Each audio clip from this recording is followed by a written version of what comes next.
Hey guys, how you going? I had a request for this video and I had some time on my own, so here I am popping in, requested by my beautiful friend Nick, in a topic about relocating or staying in the one spot when we go on our path, how we feel as opposed to is our soul guiding us, all that sort of thing.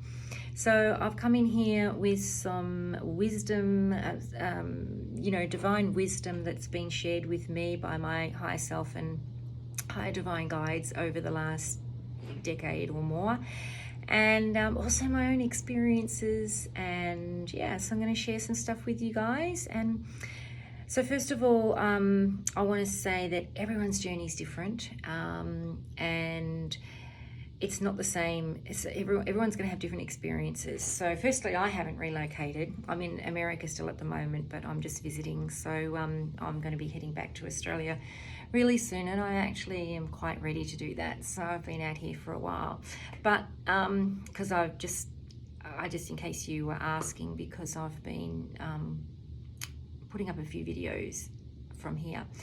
So so what I wanted to share is locations. Okay, so there's some of us on this path that, and the work we're here to do, that are actually here to move around and open light portals, transmute energy. My divine masculine and I are massive alchemists, and we are here to open light portals as well. So I've done a lot of moving around over the last decade. We're planetary healers, so a lot of people that do that sort of work will find that they'll just be guided to move around, and maybe you don't even know that that's part of your path, but you just feel guided to move after a while, move, stay there, and then I feel like I need to move again, and there might not be any rhyme or reason to it for you, and you might think, what is wrong with me? I keep moving or wanting to move, and that'll be it. So it's because energetically, as healers, we're guided with our energy and our codes to move and activate areas, open light portals, as I said, transmute the dark, transmute the negative energy. And if you are, an alchemist like that, you will be guided to move around. Now, some of us could still be doing that in the same spot that we stay. Some of us may be staying in the spot and feeling like it's not our spot, but we're still there, and I really want to move, or I don't feel like this is my place I should be, but you're staying anyway. So you need to look into, it's obviously your soul that is guiding you and your higher self to say, hey, it's time to go. So you need to check in with your ego of why you're not moving, because the next thing I was going to say is that some of us are guided to stay in the one spot and might be absolutely happy not to move. You might move from suburb to suburb, or just out of the area. You may not move, across town or something, but you may not move out of the state or out of the country. And that'll feel right for you though. So it's very much about tapping into your own intuition and guidance, really feeling into it, completely blocking out the ego, like completely not even letting the ego have a voice, because what'll happen is the ego is very good at making us think it's a heart and soul choice sometimes, out of safety, security blanket, comfort, just can't be bothered moving, can't be bothered packing up. Family and friends are there. I have a really good support system. Oh, how can I go and leave them? I may not get that to where I'm going to. My family's around, my children are around, my grandchildren are around, whatever it is.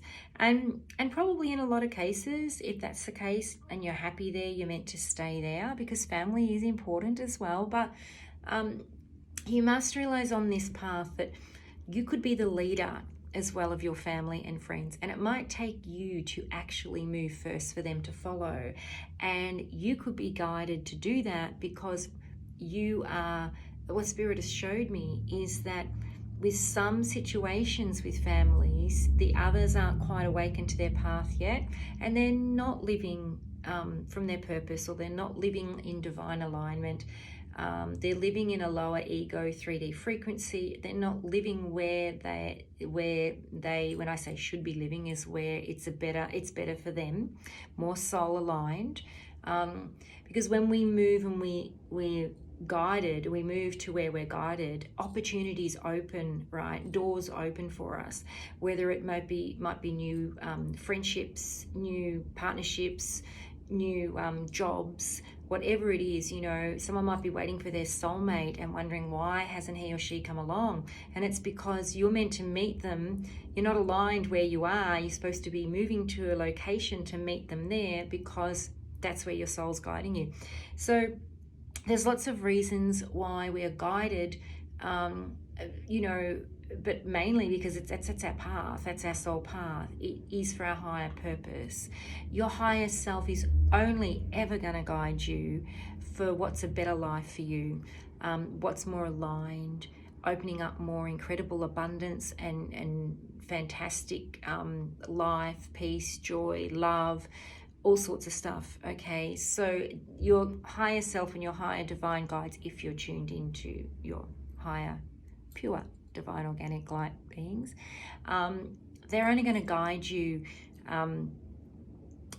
to a more abundant lifestyle. So, but you have to tune inside, and I pause then because I have done a video on fake, the false light grid. So I don't want to encourage people to tap in a lot to higher divine beings in case they're getting the wrong information and tapping in. So you could go and check out that video if you haven't seen that one. But we definitely do have pure organic divine life source light beings that do help us on our path. We have a higher crew, but our higher self is our highest version of us, our highest light body version. So that our spirit is always guiding us right. And that little voice in your head, when it's not your ego, it's a more pure voice, you'll know the difference, is your soul guiding you. It's not really in your head, it's our whole, I'm not getting into this, but you know, your whole heart and soul voice telling you. So so when you hear that, and when you know, and you'll just feel, it's not a heck yes, you know, I want to be here. It might be something that will be good one day and not so good the next, and it's just, you know, or it could be boring, or it just could be comfortable. We're not here to live just a comfortable existence, okay? We're here to light ourselves up, our life, and be passionate and flowing and energetically high vibrational, in the sense of obviously doing our work, not acting. It's all got to be organic, right, and authentic. But it's really about tuning in and not being afraid to make that step. When our ego holds us back, it's because of those reasons, that we might not leave a place because of all the others I mentioned, family, friends, jobs, whatever it is. And we think, well, if I leave and go where I'm guided, will I get that support system? Will I get that great job again? Will I get this or that? And just always know that, yep, if you're being guided there, it's better. You know, it's your higher self is guiding you to a better life. So, so it comes back to the individual, really, what you feel. I'll give you an example, actually, of two things to do with myself and something I did and my divine masculine. And I have moved around. The first couple of times I moved from ego. I moved from running. I moved from, you know, getting away. And then I realized, oh, I actually know how now to tune in and get the direction from my soul. And so then I was moving around from soul. So the first, what did I want to share? Well, actually, when I moved the first time, yes, it sort of was from ego, but I already felt it was like my soul guiding me as well, because when I awakened, I found that to really fully evolve into my gifts, to my full potential, I couldn't be living where I was living anymore, or around those people. I had the most gorgeous friends, but they didn't go onto their spiritual path. They didn't awaken to it. So I was kind of, for a few years, struggling in the sense that I was trying to step into my authenticity more. and discovering things and doing work on myself and all of that. And they didn't like the new Cal. They wanted me, because I was a massive people pleaser, right, and doer for everybody. So when I was waking up and doing things differently, sometimes people around you don't like that. So they will do everything they can to try and keep you down, try and keep you in that energy, because they don't like change, and they get scared. So I felt for me, I had to move. I sold my home, and so I made a couple of choices that were from ego, but then I ended up moving to far north Queensland for 18 months. I absolutely loved it. I had the most incredible beyond spiritual enlightenment up there. I met like-minded souls. I learned a lot more. It was just, I could do a whole other video on it. It was just really the best step for me. I moved away from my township, moved away from those people. I still love them dearly, but at that time, I just didn't feel like I could grow. Sorry, I thought someone's coming in. I just didn't feel like I could grow to my full capacity, my full authenticity like that. So I felt, in a sense, I suppose it was a bit of ego too, but I did what was right for me. I knew personally, with so many external interruptions, so much fragmented energy around me, I needed to move. So I moved. When I moved to far north Queensland, that was absolutely guided by my soul. I was kind of over a lot of that other stuff, but again, I was guided by my soul. I didn't know anybody. I knew a friend up there, and I stayed with her and her family for a while, just a month. I didn't have a job, anything else, but I made friends and I met these people, and everything, it was just so aligned. I did things that others like, how did that happen? Like, people come up here and that never happens to them. And I just really was aligned in everything I did. I just listened to my soul, and I had the most incredible experiences. So that's a little bit of difference in when you choose from ego, when you choose from soul. My divine masculine, he said to me one day, so he moved, and I can't speak for him, but I feel like he moved to move away from family and friends as well. I don't know if he knew he was going to, go onto a spiritual, more spiritual path or whatever, but I feel that there was a bit of running for him away from it instead of trying to evolve in that area. But at the same time, a bit like me, I think he felt that he really had to get out to actually make change. And he moved for a few different reasons, but he moved and over the other side of the country. And I remember I visited him a couple of times, but a few times, but one time I visited him, I remember asking him, and I remember he was shutting the fridge door in his place, and I said to him, do you like living here?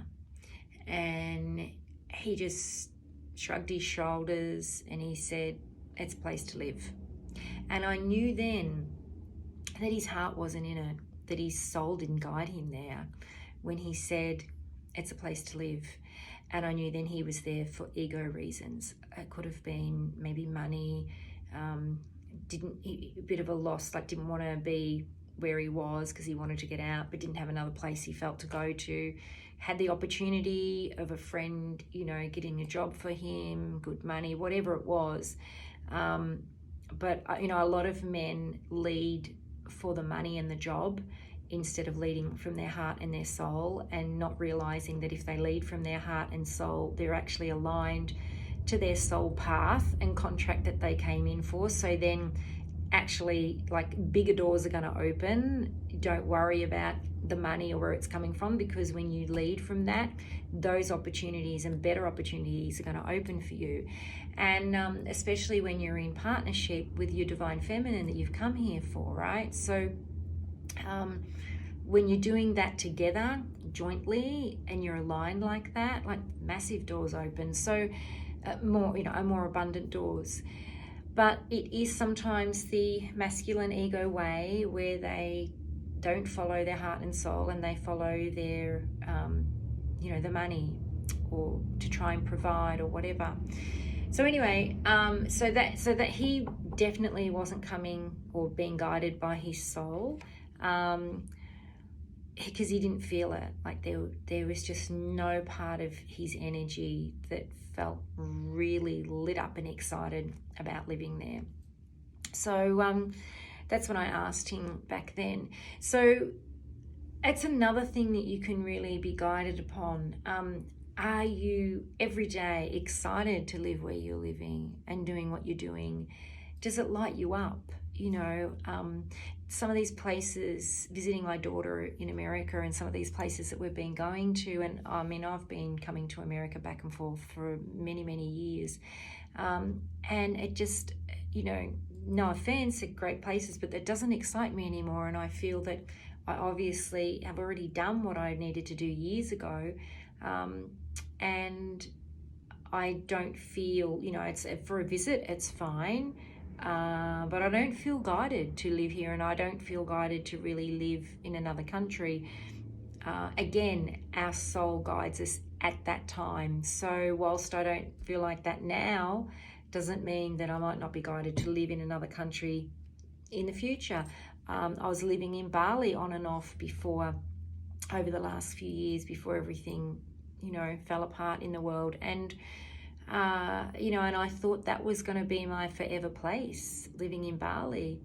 But now I don't know, so it's really interesting. We make choices, and sometimes that could have been a timeline for there, and then energy changes, So it doesn't mean, though, you have to be, because people might say, oh, well, if I buy a house, like, I'm all over the place. But no, for me, I've always felt that I will have, even if I am, say if I bought a place in Bali as well, I've always felt like I will have roots and have a place in Australia. Always felt like I'll have that. There's a part of me that is, I'm kind of guided to an area, but I'm not 100% sure yet. I feel like, I don't know what, but I feel like my soul is holding out on me, my higher self is holding out on me on something, about showing me the exact location. And sometimes I just think, just tell me, just where it is. But it just doesn't feel like it's locked in yet for some reason. I don't know why. I don't know what, if it's something that I'm waiting for to happen in my life. I don't know, but there's that feeling that I know I'm going to get a place soon, and I'm going to be solid in that place. But I just, fluid is a feminine energy, but like, put the roots down. So interesting, I said solid in that place, because the sort of solidness is more the masculine energy, and the fluid is the feminine, right? So that's the masculine and feminine energy. Anyway, so just a quick share. I wanted to share that. So everyone's different. Everyone's journey is different. You cannot listen to anybody else. You have to listen, to your own soul guidance and your partners, or if you're with your divine partner, whoever.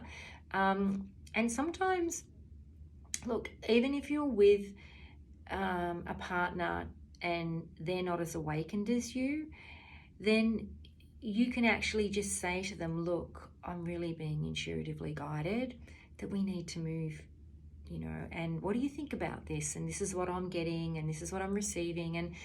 And we all at this time in our lives need to be moving with the new earth energies into more conscious relationships. So these conscious relationships they're unconditional, loving relationships, yes, and they're just fully like crystal clear communication, higher perspective, open to discussion, understanding, forgiveness, everything. The new earth relationships and unions, they are just, I could go on about it for a long time, but I'm not going to, because I'm already on 19 minutes, but I could do a whole other video about that I have way back. I've talked a lot about the masculine and feminine energies over the years and what we're here to do and all of that. So you can have a look way back in my videos. I'm not going to probably get into it again, but we are the higher Christ consciousness, universal consciousness, life force energy, whatever you want to call it, unions and consciousness and relationships in the balance of masculine and feminine energy flowing. Doesn't mean anyone has to be perfect, doesn't mean anyone has to be massively awakened to everything or anything like that. And I think this is what I wanted to say too, that I think the men and the women that are in these relationships think that they have to achieve some almighty goddess or God state before they can perform their or be or step into their authenticity in a way to be able to work in a relationship with someone or a union, or just, you know, or be in that conscious relationship. It's not about that at all. A conscious relationship is just having that higher awareness of perspective and understanding, you know, not the gaslighting, narcissism, blaming, you know, no shame, no guilt, not putting that onto each other, anything like that. Crystal clear communication, no more feeling of the rejection and the abandonment. And if anything comes up, you share, you have a deep connection with someone where you share that with them. You're not in fear of them judging you or what they're going to say, because you have that conscious connection relationship. And again, not everybody, we're never going to be perfect and achieve that status completely. There's always, you know, we're so programmed since birth, there's always going to be kinks where, you know, things will pop up no matter how much inner work we do over the years and how many patterns and programs we release of the past. But it is actually just having the total awareness of how to respond to something and how to respond to someone else and your partner, and how to be there in nurturing and kindness and caring and open-heartedness, as opposed to the ego. Sorry about that. As opposed to the ego and the fear and the blame and the victimhood and all of that sort of stuff. Sorry, excuse the barking. That's Holly. So that might be my cue to go. Holly. So we're moving into these incredible conscious relationships, and just know that it doesn't have to be perfect. Just to have your heart open and just be able to share and have that understanding for each other. And if someone needs time, you give them that time. You know, I used to be a very, very different person. And I've been in that other state of where the ego is running the show, and no, I want to do it now, and I'll, you know, I need to figure this out now, and you need to tell me now, and and all that, and we grow and learn very differently when we evolve. I'm so sorry, he's barking. I better go. Anyway, guys, thank you so much for the chat. It's a long one anyway, and I hope that, well, not really the chat because I'm talking to you, but I hope this helps somebody. And if you have any questions, like, if, you know, I probably could go deeper, but I think I want to say you go deeper. So if you need to rewatch this and pick up on things, but you go deeper in yourself, in your connection to yourself, your higher self and your soul, and ask the question. And sit and, if you're not sure, sit with it for a while, meditate, come back to it, whatever. Just be guided and be open for the guidance. And if you feel like you've got the blocks because of your safety net or whatever, don't want to leave friends, family, whatever it is, you need to put that aside and see where your soul is guiding you. Okay. I think that's it. Take care. Talk to you soon. Mwah. Sending you guys lots of love, peace, and happiness. Bye.